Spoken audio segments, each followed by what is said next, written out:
అంతలోపల ఇవన్నీ కూడా ఫార్మాలిటీస్ అన్ని కంప్లీట్ చేస్తాం. ఇంకొక పక్కన ఇలాంటి సంఘటన జరిగినప్పుడు అడ్మినిస్ట్రేషన్ కూడా చాలా అప్రమత్తంగా ఉండాలి. ఇంకా మానిటరింగ్ మెకానిజమ్స్ కూడా పర్ఫెక్ట్గా ఉండాలి. నాకు అందులో కొన్ని లూప్ హోల్స్ కానీ లీకేజెస్ కానీ కనపడొస్తున్నాయి.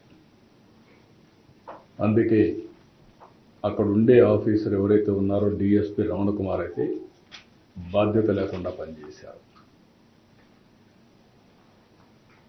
అదే మరిగా అరుణాథ్ రెడ్డి డైరెక్టర్ గోశాల, ఒకరు పోలీస్, ఒకరు అడ్మినిస్ట్రేషన్ పెడితే ఇద్దరు జరిగే అది జరగకుండా కాపాడవలసిన బాధ్యత వీళ్ళపైన ఉంది. జవాబుదారితనంతో ఉండాలి, పనిచేయాలి.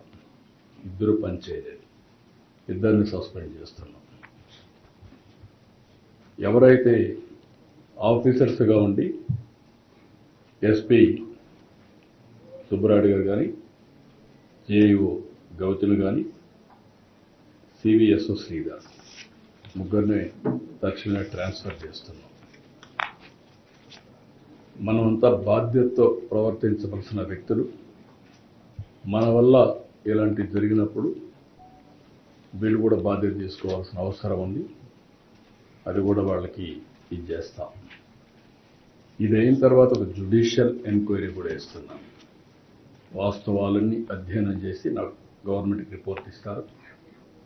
ఇలాంటివి ఎక్కడా జరగడానికి వీలు లేదు. గవర్నమెంట్ చాలా స్పష్టంగా ఉన్నాం. జరిగిన దానికి చాలా బాధపడుతున్నాం.